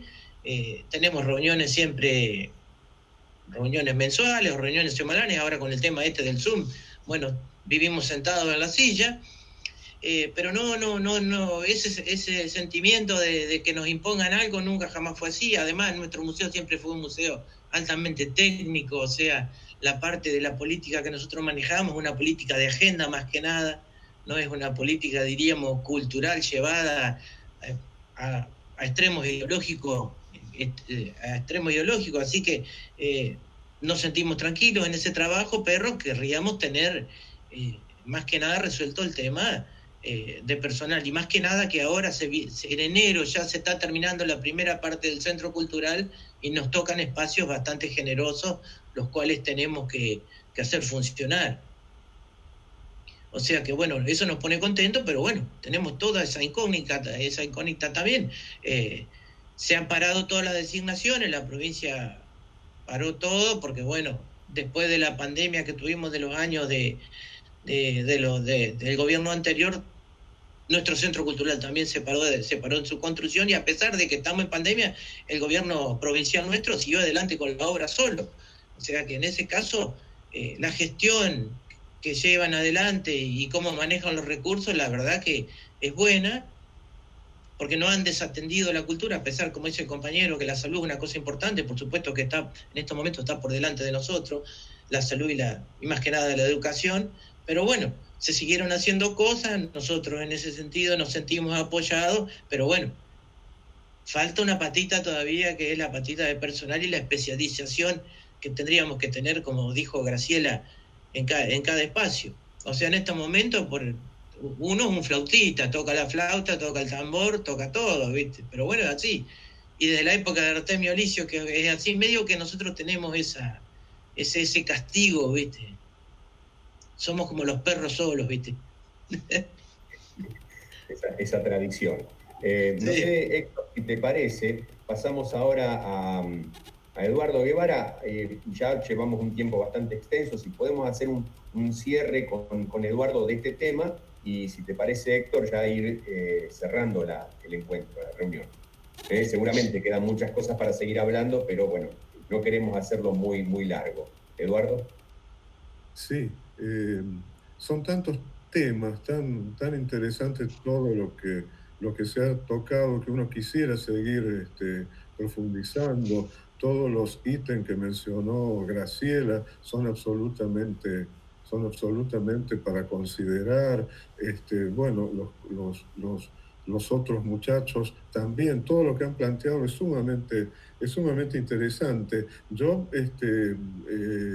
bueno, como no es un museo, bueno, digamos, tan conocido, si bien yo les quiero dar un breve panorama, ¿no? sobre los temas que estamos tratando. Estoy sorprendido por el patrimonio del Artemio Alicio. 4.000 obras es impresionante. Sí. Nosotros tenemos unas 350 obras, más unas 60 obras, casi todas grabados, algunas provenientes digamos, de ese emprendimiento extraordinario que hizo Albino Fernández con el grabado. Bueno, tenemos bastante grabado, y Roca, paréntesis, es casi como una ciudad de grabadores. Hay tantas prensas, y prensa litográfica inclusive. Bueno, el breve, digamos, panorama es ese. Nuestro museo empezó en un local municipal a título provisorio, y así estuvo, pero un pilón de años a título provisorio, y sumamente precario. Era una terminal de ómnibus, el Valle, pero muy venida menos, con muchas goteras. ¿Cuántas veces con mi señora hemos salido en mitad de la noche en taxi para, cuando teníamos colgado algo importante, como ser 30 obras del patrimonio del Palais de Glace, de los premios? ¿Cuántas veces hemos salido y llegado y con el balde y a secar, y con el trapo de piso y con todo eso? Bueno, ese edificio, por eso yo le decía que, y fui un poco breve, le cuento a Rodolfo que nuestro accionar educativo siguió y siguió y siguió con seminarios de música, con revisión de portfolio. Fuimos los primeros en la Patagonia en tener el Festival de la Luz, por ejemplo, el de fotografía. Bueno, cursos como el Centro Cultural que mencionaba el Artemio Alicio, José Luis. También hicimos todo ese accionar, con conciertos, presentaciones de libros, teatro.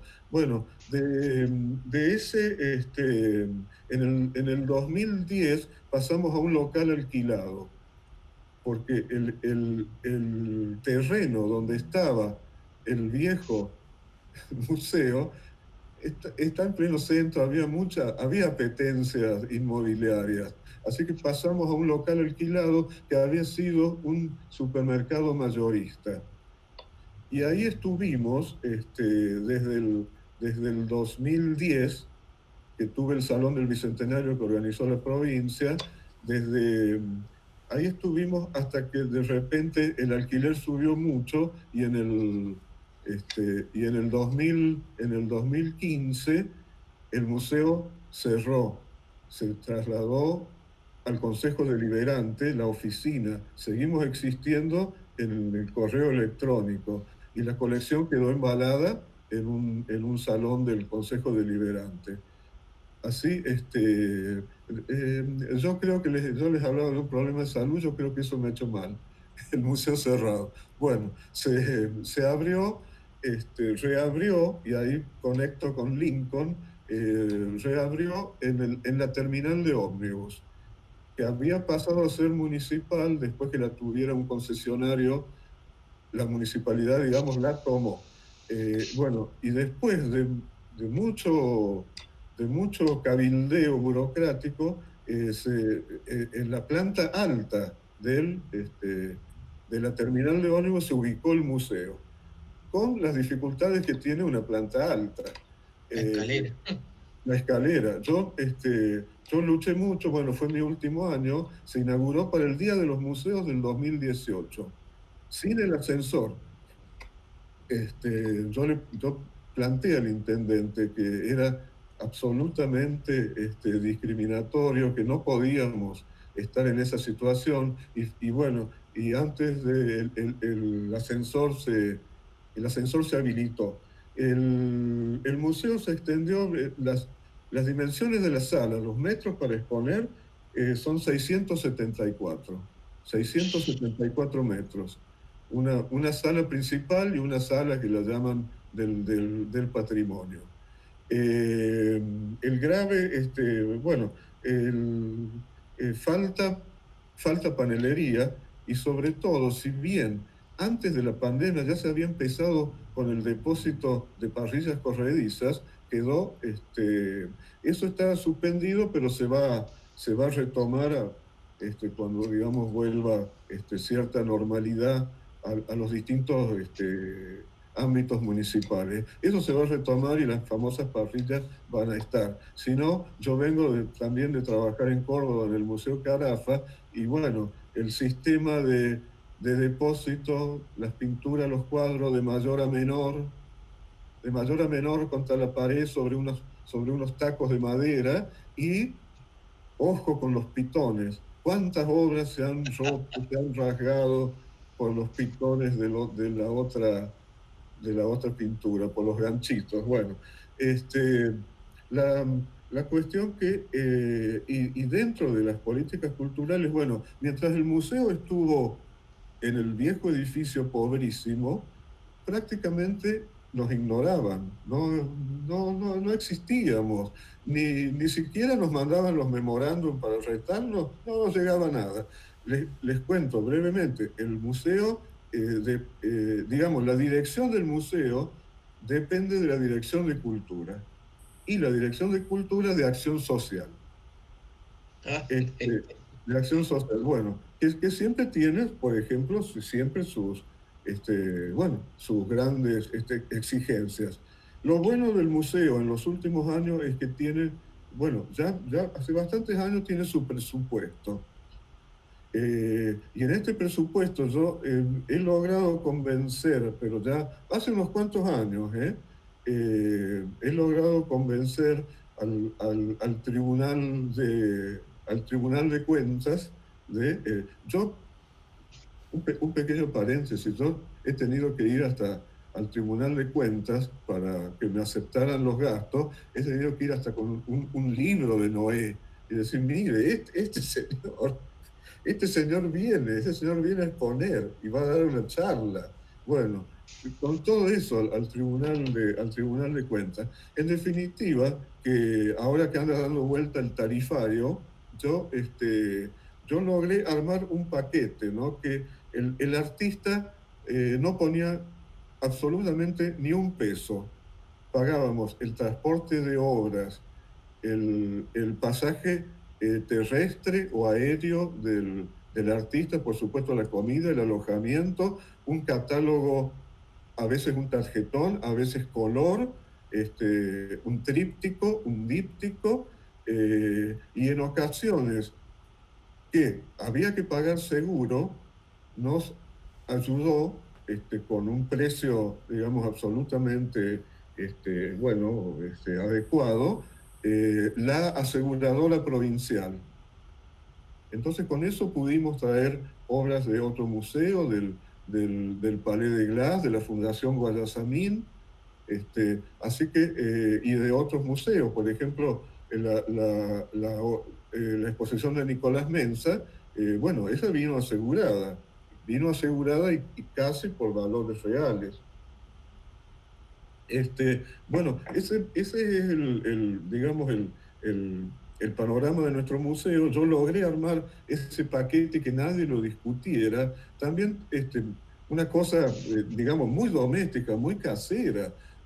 Tuve que ir a explicar que a lo mejor salía más barato que ir a un restaurante con el artista, hacer un asado en una casa a la que podíamos invitar a otros artistas y podíamos tener de esa tenemos varias, Mauricio, ¿no? Bueno, y el Héctor, tenemos varias de esas. Claro. Y muy regado para colmo.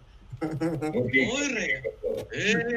Bueno, esto tenía que ser así. Yo lo he tenido a Mauro en casa desde las 10 de la mañana hasta las 21. ¡Ay, papá! Bueno, en definitiva, explicar cierta idiosincrasia, ciertas formas, que a lo mejor ir a comer solamente con el artista a un restaurante y listo, no, que se podía hacer otra cosa y que no iba a ser una gran erogación, porque la cuenta del restaurante iba a ser más o menos similar al gasto de un supermercado. Bueno, yo quería darles así como el panorama de la lucha y de las que hemos tenido con el museo, cómo cambió de sedes y darles también que tuvieran la dimensión que tuvieran la dimensión del museo, de la colección, que no es muy grande, en crecimiento permanente. Hay un grabador que se llama Héctor Boeto, que está interesado en que el museo tenga su gabinete de grabado, que haya marcos donde se puedan intercambiar, y donó 92 obras de toda su carrera. Entonces, bueno, la gente, digamos, los artistas creen en el museo, los artistas lo apoyan, y lo que decía Graciela de los salones, cómo dotan con sus premios a las colecciones, solamente hicimos 2 salones para eso. Y tenemos una donación inicial del Fondo Nacional de las Artes, después donaciones en 2 ocasiones del Fondo Nacional, la del taller de Albino Fernández en grabado, y tenemos y la donación permanente que hacen los propios artistas, y muy escasas compras de obras, muy escasas. Después, como dificultad, ya voy cerrando, bueno, en estos momentos yo les contaba que de eso de que no me mandaban ni un papel desde Acción Social, bueno, todo eso ha ido cambiando. El museo en la terminal tiene más público. Antes el público que iba tenía que ir exactamente a visitar el museo. Voy al Museo de Bellas Artes. Ahora con la terminal, el público, bueno, se ha ampliado, pero muchísimo. Por supuesto que hay problemas del personal de sala. El problema fundamental, digamos, edilicio, falta acondicionadores, falta el tema del clima, falta calefacción y refrigeración. Las obras yo las entregué, digamos, estables, como se dice, pero esto no se puede prolongar mucho tiempo. Estamos en la Patagonia Norte, pasar de una sala que parece un freezer a la oficina que está con un calefactor a gas, bueno, eso es una cosa a solucionar. Después, lamentablemente, bueno, no lamentablemente, pero el museo, para bien, digamos, después le digo lo lamentable, el museo para bien ha sido descubierto en la terminal, en esa nueva vidriera, ha sido descubierto por las autoridades. y que el público y que el museo y la difusión de los artistas que traen sus réditos para la política. Después que yo mencioné la palabra lamentable, bueno, es los problemas que tenemos con municipalidad de Roca y capital de provincia, Viedma, de signos distintos, de signos políticos distintos. Entonces, lo que también describe el Museo Artemio Alicio digamos, de esa continuidad que se ha producido en las gestiones culturales y en los gobiernos, acá no existe. La provincia no tiene culturalmente, bueno, en otros aspectos tampoco, digamos, nada que... No tiene ninguna acción cultural en Roca, y menos en el museo. Así que, digamos, entre las problemáticas de los museos, bueno, esa es importante, porque el museo se tiene que valer casi por sí mismo.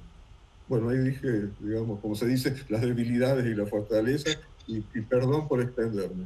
No, por favor, mira, es muy interesante todo el planteo, quedan un par de preguntas, pero yo creo, como dijo Mauro, que creo que sería muy importante volver a convocarlos ya con otra agenda de trabajo, porque se escuchó algo muy interesante, por lo menos es lo que me sucedió a mí, que quizás también faltaba una escucha entre los propios directores de museos o integrantes de estos museos, y que ahí hay una falencia que sería a nivel nacional en relación a esta identidad, porque es una identidad, la nacional, muy compleja, con diferentes polos, pero que de alguna manera se deberían unificar de una manera más viable y más constructiva.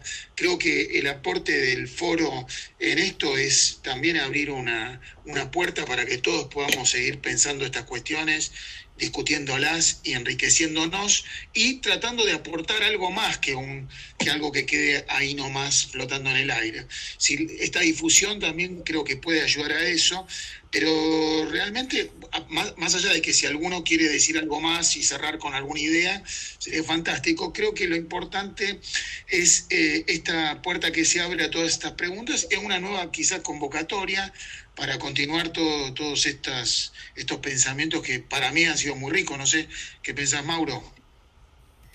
Sí, por supuesto. Nosotros vamos a tener otro encuentro con otros directores de museos, responsables de espacios culturales, para también fortalecer esta idea de la pluriculturalidad de las regiones y esta mirada federal desde las distintas regiones de nuestro territorio, ¿no? Como para tener esa mirada más amplia.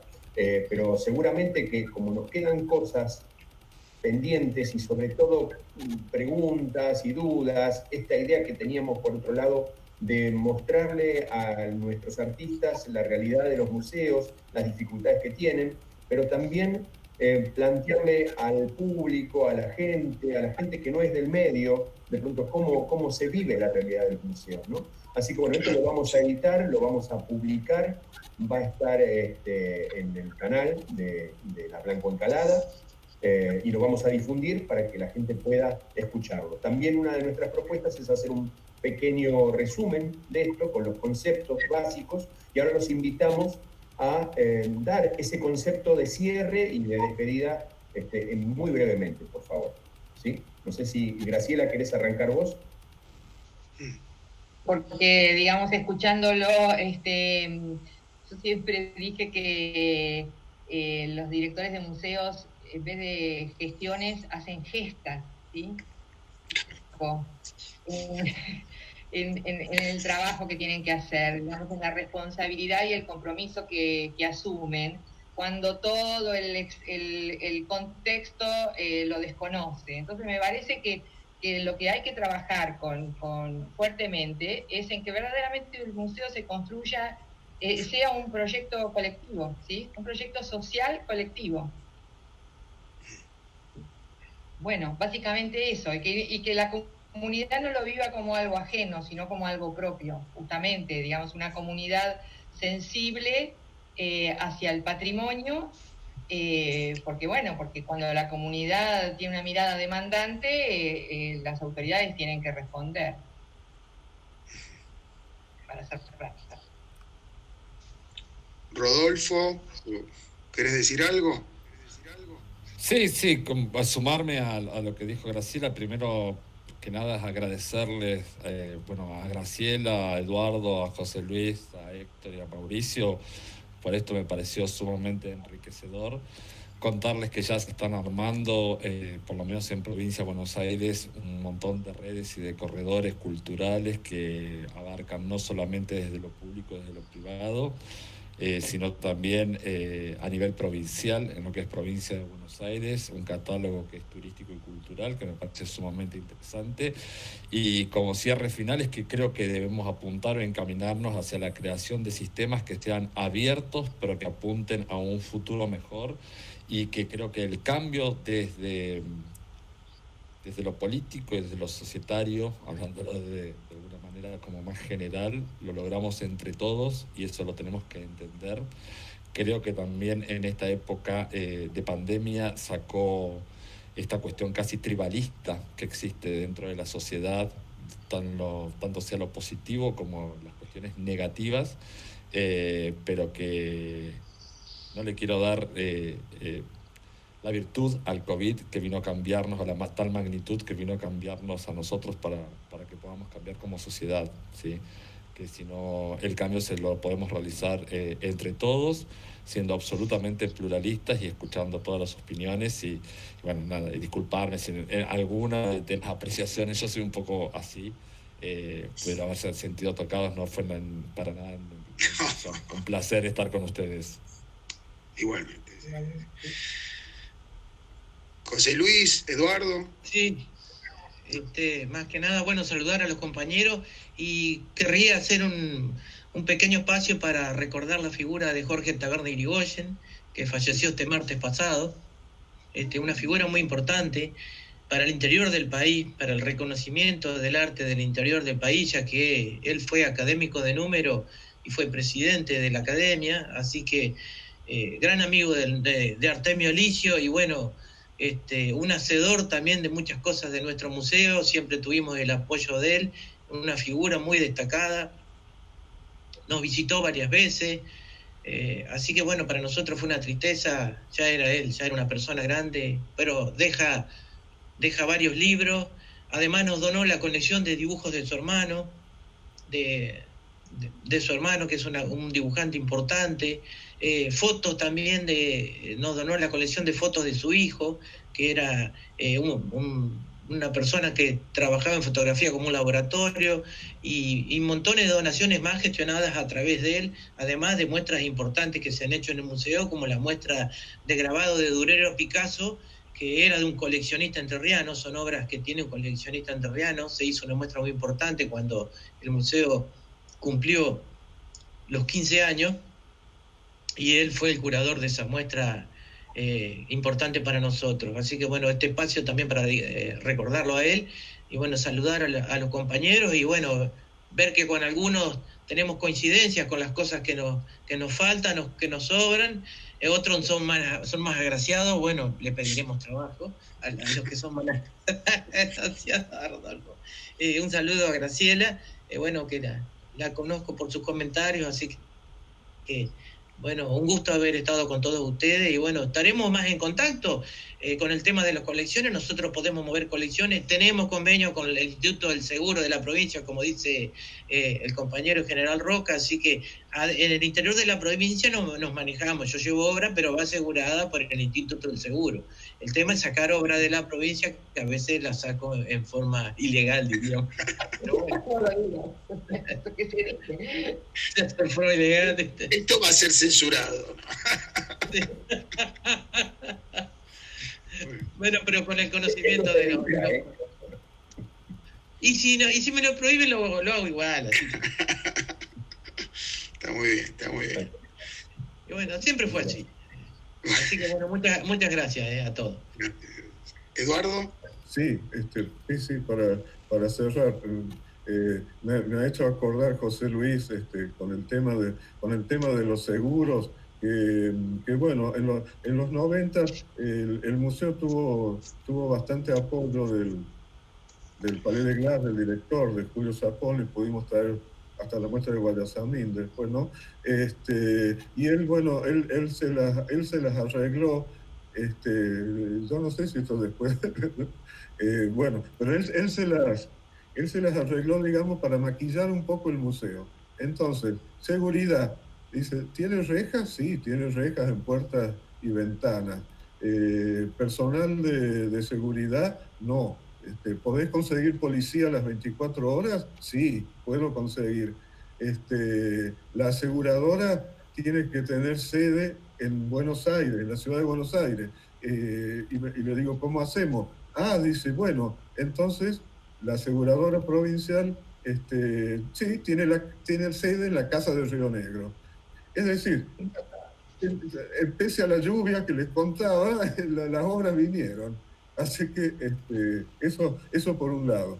Después, lo que José Luis ha mencionado a Taberna Irigoyen. La verdad que yo no sé cómo hacía para informarse, para estar en el interior presente, porque si vemos los capítulos firmados por él en la historia general de las artes en la Argentina, de la academia, ahí podemos ver que hasta están mencionados unos cuantos de acá del Valle, en grabados sobre todo. Así que, bueno, adhiero profundamente a lo que ha dicho José Luis.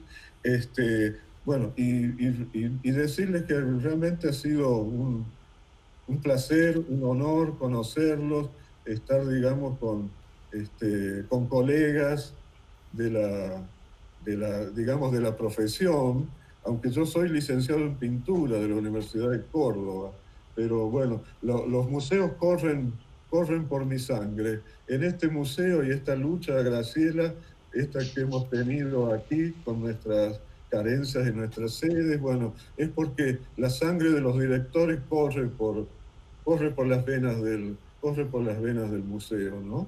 Y en cierto sentido nos encantan los museos grandes, pero amamos los pequeños, ¿no? Bueno, un placer. Bueno, gracias, Héctor y Mauricio, por no, quería, para reafirmar, agradecerle tanto a Graciela Limardo, a José Luis Zaffer, a Rodolfo Sala, a Eduardo Guevara, no sé, Mauro, ¿qué pensás? Y también a Tobías Greven, que es encargado de toda la estructura informática y el soporte de la Escalada. No sé, Mauro, si querés cerrar con algo.